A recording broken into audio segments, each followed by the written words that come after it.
हमें समझना है आव्यूह के प्रकार, काफ़ी इम्पोर्टेंट है।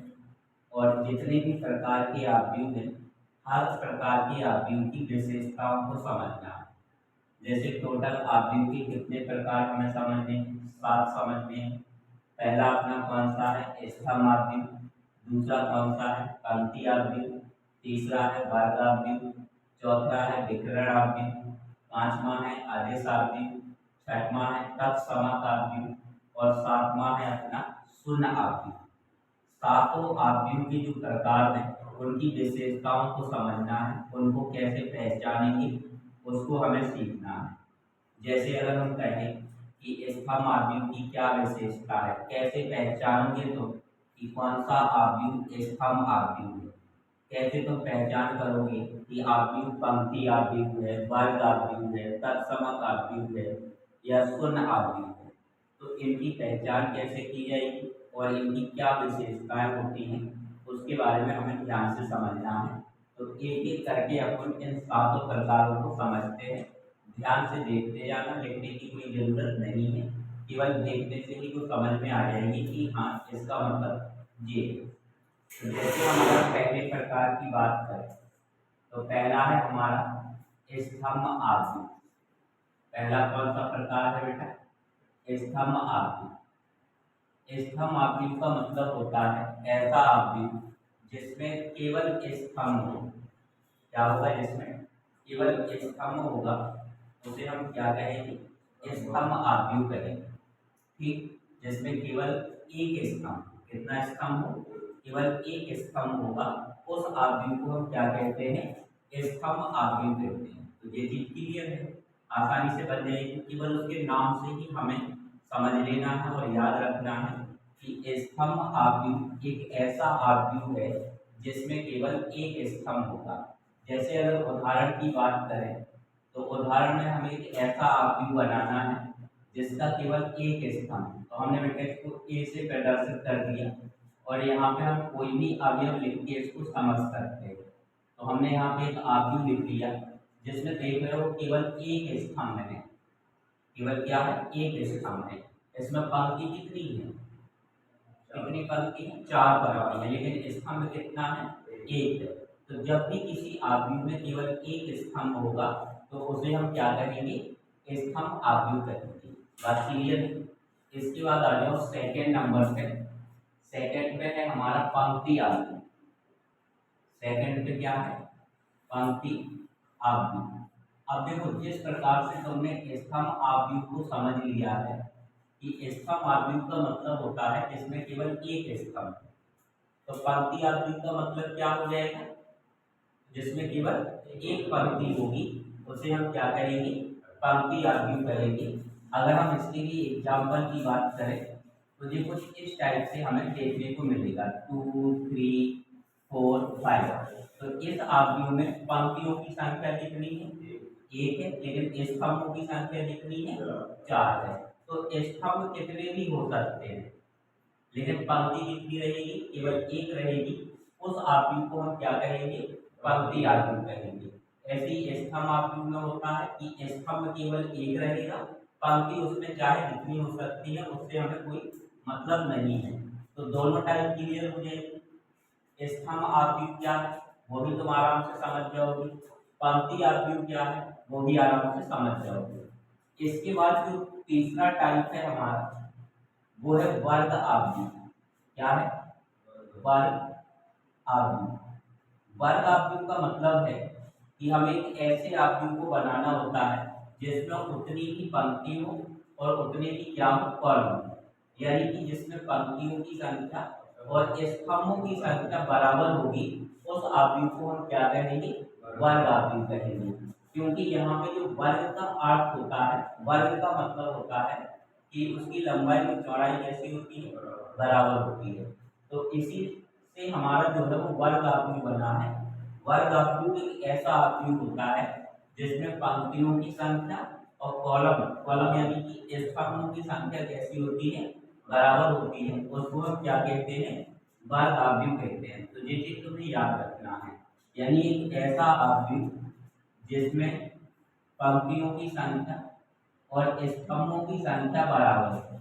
तो हम यहाँ एक आव्यूह बना रहे हैं, हमने बनाया 2 3 5 6 0 2 3 1 और 5 ऐसे बना दिया। तो इसमें देखो कि पंक्तियों की संख्या कितनी है, 3, और स्तंभों की संख्या भी कितनी, 3 है। तो जब किसी आव्यूह में पंक्तियों की संख्या और स्तंभों की संख्या बराबर हो जाए तो उस आव्यूह को हम क्या कहते हैं, वर्ग आव्यूह कहते हैं। तो वर्ग आव्यूह भी क्लियर हो जाएगा। केवल वर्ग आव्यूह की पहचान कैसे करोगे, और अगर हमें वर्ग आव्यूह का कोई फॉर्मेट बनाना है तो कैसे बनाएंगे। तो वर्ग आव्यूह का मतलब होता है कि ऐसा आव्यूह जिसमें पंक्तियों की संख्या और स्तंभों की संख्या कैसी होगी, बराबर होगी।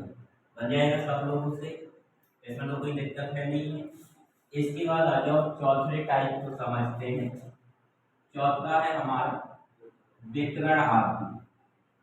कौन सा आव्यूह है, विकर्ण आव्यूह। विकर्ण आव्यूह का मतलब होता है कि ऐसा आव्यूह जिसमें विकर्ण की रचना होगी। किसकी रचना होगी, विकर्ण की रचना होगी, उसको हम क्या कहेंगे, विकर्ण आव्यूह कहेंगे। जैसे यहाँ पे हमने एक आव्यूह लिखा, ध्यान से समझना इसको। हमने लिखा 2 3 5 और 1 2 3। एक हमने आव्यूह ये लिख लिया और एक हमने आव्यूह बी लिखा। इसमें हमने लिखा 2 3 1 4 ऐसे। तो अब हमें देख के बताओ, क्या आव्यूह ए में विकर्ण की रचना हो रही है, नहीं हो रही है। विकर्ण तभी बनेगा जब आव्यूह वर्ग आव्यूह होगा। ध्यान देना इस बात को, विकर्ण तभी बनेगा जब आव्यूह कैसा होगा, वर्ग आव्यूह होगा। यानी कि उनमें पंक्तियों की संख्या और स्तंभों की संख्या कैसी होगी, बराबर होगी। अगर यहाँ पे हम बेटा विकर्ण की रचना करेंगे या विकर्ण बनाएंगे तो देखो विकर्ण नहीं बन रहा, कहाँ बन रहा है विकर्ण। अब जब यहाँ पे कोई अवयव होता तो उसके साथ जो है वो विकर्ण बन जाता। इसमें देखोगे तो 2 और 4 क्या बन गया, एक विकर्ण बन गया। तो ये हमारा विकर्ण आव्यूह नहीं कहलाएगा। ध्यान देना, कौन सा कहलाएगा, आव्यूह भी हमारा एक विकर्ण आव्यूह होगा। तो विकर्ण आव्यूह का मतलब क्या, एक ऐसा आव्यूह जिसमें विकर्ण की रचना होती है। विकर्ण की क्या होती है, रचना होती है, उसे हम क्या कहते हैं, विकर्ण आव्यूह कहते हैं। तो ये चौथा टाइप भी क्लियर आसानी से बन जाएगा और आसानी से इसको समझ सकते हैं। इसके बाद अगर हम पांचवें की बात करें तो पांचवें नंबर पे है अपना अदिश आव्यूह। ध्यान से समझते जाना। ये है अपने पांचवें नंबर पे अदिश आव्यूह। क्या है बेटा, अदिश आव्यूह। अदिश आव्यूह का मतलब होता है एक ऐसा आव्यूह जिसके विकर्ण समान हो, जिसके विकर्ण के सदस्य या अवयव कैसे होंगे, समान होंगे। यहाँ पे देखो विकर्ण 2 और यहाँ पे क्या 4 है। जब विकर्ण के अवयव समान हो जाए, विकर्ण के अवयव कैसे हो जाए, समान हो जाए, और बाकी के अवयव कैसे होंगे, शून्य होंगे। बाकी के अवयव कैसे होंगे, शून्य होंगे। तो उसको हम क्या कहते हैं, अदिश आव्यूह कहते हैं। इसको ध्यान देना है, ये काफी इम्पोर्टेंट है, सबसे बनना चाहिए। अदिश आव्यूह का मतलब है कि उसके विकर्ण कैसे होंगे बेटा, समान। इसमें तो विकर्ण बन ही नहीं रहे। इसमें देखो यहाँ पे विकर्ण सदिश कौन सा है, 2 है, और यहाँ पे विकर्ण सदिश कितना है, 4 है। तो जब विकर्ण सदिश कैसे होंगे, समान होंगे, और बाकी के अवयव कैसे होंगे, शून्य होंगे, तो उस आव्यूह को हम क्या कहते हैं, अदिश आव्यूह कहते हैं। जैसे यहाँ पे एग्जाम्पल में हम एक ऐसा एग्जाम्पल लिख रहे हैं। तो यहाँ पे हो गया बेटा जैसे 2, यहाँ पे 0, यहाँ पे 0, ये 0 2 0 0 0 2। तो यहाँ पे जो विकर्ण है उसके अवयव देखो कैसे हैं, समान आ रहे कि नहीं आ रहे। देखो ये अपना विकर्ण बनेगा और विकर्ण के तीनों अवयव कैसे हैं, समान है, और बाकी के अवयव कैसे हैं, शून्य है। तब इस आव्यूह को हम क्या कहेंगे, अदिश आव्यूह कहेंगे। इसके बाद जो हमारा छठवां है वो है तत्समक आव्यूह। क्या है बेटा, तत्समक आव्यूह। तत्समक आव्यूह, तत्समक आव्यूह का मतलब होता है कि विकर्ण सदिश 1 होना चाहिए। कितना होना चाहिए, वन, समान नहीं, वन होना चाहिए। जब विकर्ण अवयव या विकर्ण सदिश हमारा एक हो जाएगा तो उस आव्यूह को हम क्या कहेंगे, तत्समक आव्यूह कहेंगे। जैसे यहाँ पे अभी विकर्ण सदिश कितना है, दो है। अगर हम विकर्ण सदिश को एक कर रहे हैं, इसे किसी ना किसी से रिप्रेजेंट करेंगे, ये हो गया। हमने यहाँ पे 1 0 0 0 1 0 0 0 1, तो यहाँ पे देख रहे हो कि जो विकर्ण सदिश है वो सभी जगह कैसा है, एक है, तो उसको हम क्या कहेंगे, तत्समक आव्यूह कहेंगे। इसके बाद 7वें नंबर का और लास्ट है अपना शून्य आव्यूह। क्या है, शून्य आव्यूह। शून्य आव्यूह का मतलब होता है ऐसा आव्यूह जिसके सभी सदस्य कैसे हो जाए, शून्य हो जाए। सभी सदस्य कैसे हो जाए, शून्य हो जाए, तो उसको हम क्या कहते हैं, शून्य आव्यूह कहते हैं। बन जाएगा।